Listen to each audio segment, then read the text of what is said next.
Hello guys. कहानी की शुरुआत में दिखाया जाता है कि जुनवू आधी रात को सीना के रूम के पास जाता है और वह दरवाज़ा ठकठकाता है। इसके बाद जब सीना दरवाज़ा खोलती है तो जुनवू से कहता है कि मैं रात भर सिर्फ तुम्हारे लोन के बारे में ही सोच रहा हूँ, तुम सच सच बताओ कि तुम्हें कितने पैसों की ज़रूरत है। जिसके बाद सीना कहती है कि क्या। उसके बाद अगले सीन में दिखाया जाता है कि सीना अपने अंकल के सामने बैठी हुई है, जहाँ पे वह अपने अंकल को कहती है कि अगर आपके लोन के सारे पैसे के साथ ब्याज और मूलधन जोड़ दिया जाए तो कुल मिला के 1.5 अरब वॉन होंगे, जो कि वे सारे पैसे यहाँ पे है। जिसके बाद सीना के अंकल कहते हैं कि तुम्हारे पास इतने सारे पैसे अचानक से कहाँ से आए। तब सीना कहती है कि मैंने एक लॉटरी का टिकट खरीदा था और वे सारे पैसे मुझे उसी में फंसे हैं। उसके बाद सीना कहती है कि अब आपके सारे पैसे मिल गए, अब आप मुझे मेरे लोन के कागज़ दे दीजिए। जिसके बाद सीना के अंकल सीना को वो कागज़ दे देते हैं और सीना उस कागज़ को फाड़ के ऊपर में फेंक देती है और उसके बाद सीना काफ़ी खुश होती है। फिर सीना अपने अंकल को कहती है कि अब आपके लोन के पैसे मिल गए, अब आप मेरा अपार्टमेंट खाली करके जा सकते हैं। जिसके बाद सीना के अंकल कहते हैं कि तुम तो मेरे परिवार के सदस्य हो और तुम्हें तो पता है कि मेरे पास कोई घर नहीं है। इस पर सीना कहती है कि हाँ, आप मेरे परिवार के सदस्य हो और आपका दर्द मैं नहीं समझूंगी तो कौन समझेगा। आपको मैं सिर्फ 6 घंटे की टाइम देती हूँ, अगर आप इतने देर में यहाँ से नहीं निकले तो मैं पुलिस को कॉल करूँगी। और इतना कहने के बाद सीना वहाँ से चली जाती है। जब के बाद सीना के अंकल जब पैसे तिजोरी में रख के तिजोरी बंद कर देते हैं तब उन्हें एक याद आता है कि वे अचानक से ऊंचे स्थान पे पहुँच गए थे। उसके बाद वे फिर से जाकर जब तिजोरी खोलते हैं तब उनमें से सारा पैसा गायब होता है और उनके मुँह पर किसी ने ड्राइंग करके रख दिया है। अब आप लोग समझ गए होंगे कि यह काम किसका है। उसके बाद हमें नेक्स्ट सीन में दिखाया जाता है कि सीन और जुनवू बैंक से बाहर निकल रहे हैं, जहाँ पे सीना कहती है कि आज मैंने सारे पैसे चुका दिए, मुझे काफ़ी खुशी हो रही है, मैं तुम्हें एक पार्टी देना चाहता हूँ। जिस पे जुनवू कहता है कि नहीं, मुझे किसी भी पार्टी में जाना पसंद नहीं है और प्लीज़ अगली बार से यह बात नहीं कहना। जब वे दोनों बैंक से चले जाते हैं तब वहाँ पे वही बूढ़ी औरत आती है जिसका बेटा अलग अलग वेश बदल सकता है। उसके बाद वह बूढ़ी औरत बैंक के अंदर जाती है, जहाँ पे उसके बेटे का मैसेज आता है और उस मैसेज में लिखा होता है कि मुझे कुछ पैसों की ज़रूरत है और यह पैसे मुझे अभी के अभी चाहिए, अगर आपने यह पैसे मुझे नहीं भेजे तो मैं आपको नहीं छोड़ूंगा। जिसके बाद वह बूढ़ी औरत न जाने क्या सोचने लगती है और वह वापस घर की ओर जाने लगती है। तभी हमें दिखाया जाता है कि वहाँ पे मुंग बून और उसकी एक फ्रेंड है जो कि उस बूढ़ी औरत का पीछा कर रहे हैं। इधर सीन अपने अपार्टमेंट को काफ़ी अच्छी तरह से देख रही होती है, तभी वहाँ पे चोरी चला आता है और वह कहने लगता है कि क्या तुम्हारे यहाँ से यह अपार्टमेंट चला गया, ये बहुत दुख की बात है। जिस पर सीना कहती है कि नहीं, मैंने अपने अपार्टमेंट के सारे लोन चुका दिए हैं और अब से यह अपार्टमेंट मेरा है। पर फिर से सीना कहती है कि मुझे अभी पार्टी करने का मूड है, तुम मेरे साथ चलो कॉफ़ी पीने। उसके बाद हमें कॉफ़ी कैब का सीन दिखाया जाता है, जहाँ पे वे दोनों बैठ के कॉफ़ी पी रहे हैं। तभी वहाँ पे सीना की फ्रेंड मिस कोयू आती है और वह कहती है कि क्या तुम दोनों डेट कर रहे हो। जिस पे चोइन कहती है कि क्या आपको मजाक करने के लिए कोई और बात नहीं सूझी। तब मिस कोयून कहती है कि तुमने ही तो हाई स्कूल में सीना को प्रपोज किया था। जिस पर तब सीना यह सुन के हंसने लगती है और वह कहने लगती है कि आपको अभी तक याद है, मैं तो यह बात भूल ही गई, क्या चोइन तुम सच में मुझसे अभी भी प्यार करते हो। जिस पे चोइन कहता है कि उस बात को भूल जाओ, मुझे तो कुछ याद भी नहीं है। तभी हमें फ्लैशबैक दिखाया जाता है जो कि सीना के कॉलेज का होता है। वहाँ पे सीना सो रही होती है और चोइन उसे देख रहा होता है। जिसके बाद चोइन उसके पास जाता है और वह सीना को कहता है, सीना मुझे तुमसे कुछ बातें करनी है, क्या तुम थोड़ी देर के लिए मेरे पीछे आ सकती हो। जिसके बाद जब सीना उसके पीछे जाती है तब चोइन उससे एक लेटर देता है और वह कहता है कि यह लेटर मैंने बहुत मेहनत से लिखी है।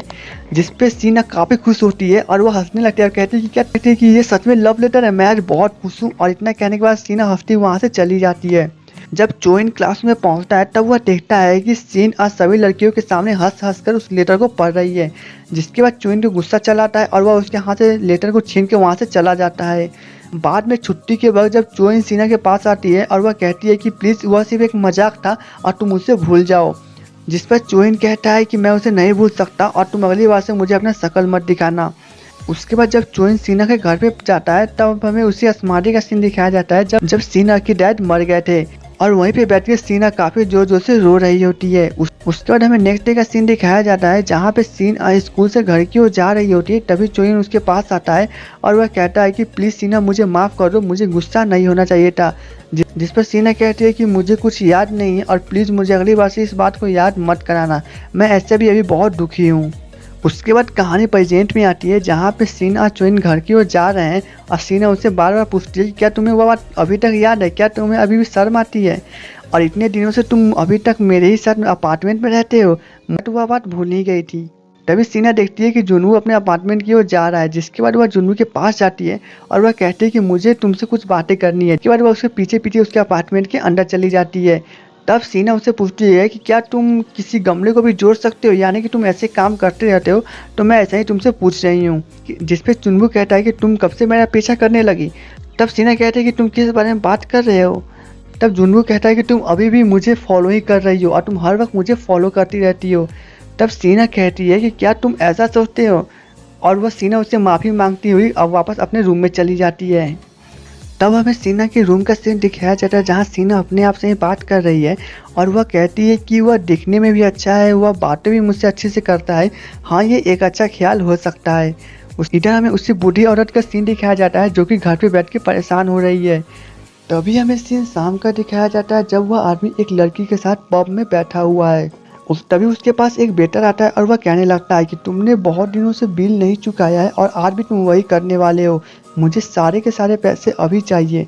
जिस पर वो आदमी कहता है कि 2 मिनट तुम रुको, मैं सारे पैसे तुम्हें पेमेंट कर देता हूँ। जिसके बाद जब वो आदमी मोबाइल निकालता है तब उसे पता चलता है कि उसकी माँ ने अभी तक कोई भी पैसे उसके अकाउंट में ट्रांसफ़र नहीं किए हैं। तभी उसकी नज़र एक आदमी के ऊपर जाती है जो कि उसका पुराना दुश्मन होता है और वह उसके पीछे जाने लगता है।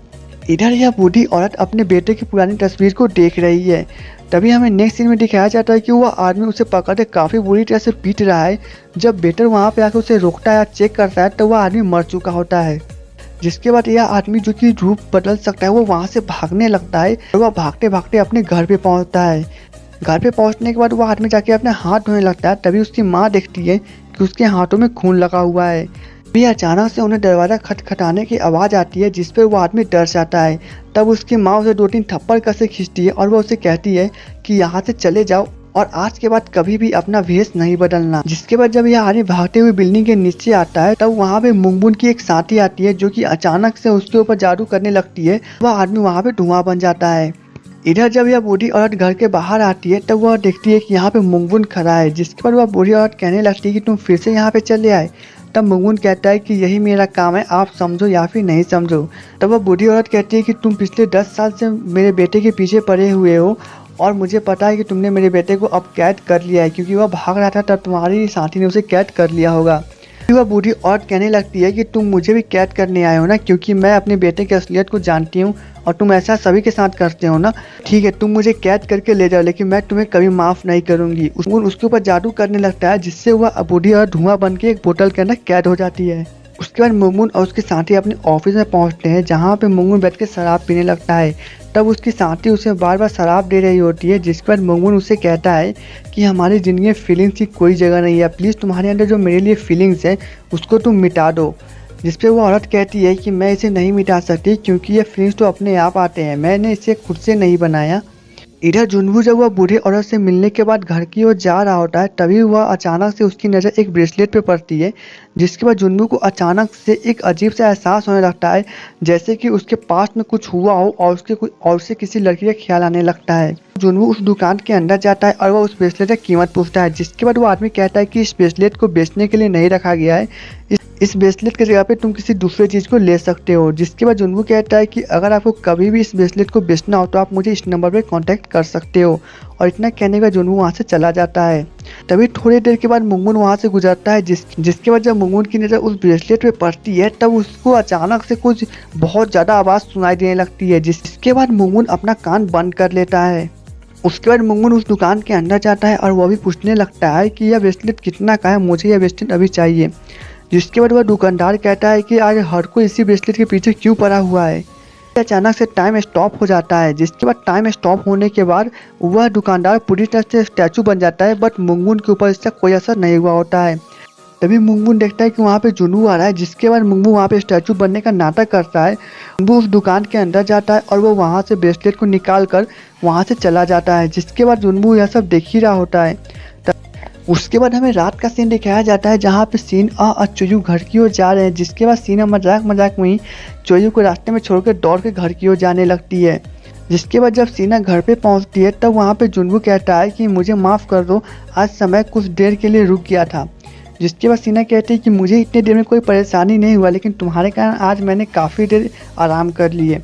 तभी हमें दिखाया जाता है कि मुंगमुन यह सभी बातें सुन रहा है और ड्रामा वहीं पे खत्म हो जाता है। तो दोस्तों एपिसोड 4 की स्टोरी कंप्लीट हो चुकी है और एपिसोड 5 की स्टोरी को जानने के लिए आप हमारे वीडियो को लाइक और चैनल को सब्सक्राइब कर दे। तो चलिए दोस्तों मिलेंगे नेक्स्ट वीडियो में, तब तक के लिए goodbye and take care.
अभी अगले सीन में हमें दिखाया जाता है कि जुन्नू उस ब्रेसलेट को लेकर उस बूढ़े आदमी के पास जाता है और वह उसे पूछता है कि क्या आपको इसमें कुछ खराबी दिख रही है, मुझे इसे देखने के बाद कुछ अजीब सा एहसास हो रहा है।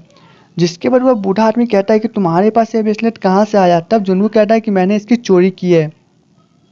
तब वह बूढ़ा आदमी कहता है कि तुमने चोरी कब से शुरू कर दी, जाओ इसे जहाँ से लेके आए वहाँ पे जाके रख दो। उसके बाद रात में जब सीन आ और चोई रात में जब सीन आ और चोयू घर की ओर रात में जब सीन आ और चोयू घर पे पहुंचते हैं तब सीना देखती है कि तब सीना दे रात में जब चोयू और सीना घर पे पहुंचते हैं तब सीना देखती है कि जुन्नू किसी ब्रेसलेट को देख रहा है। जिसके बाद सीना उसे जाके बातें करने लगती है और वह उसे कहती है कि आज मैं बहुत खुश हूँ लेकिन तुमने मुझसे कोई भी पार्टी नहीं लिया है। जिसके बाद जुन्नू कहता है कि मुझे किसी भी पार्टी की ज़रूरत नहीं है। तब सीना वहाँ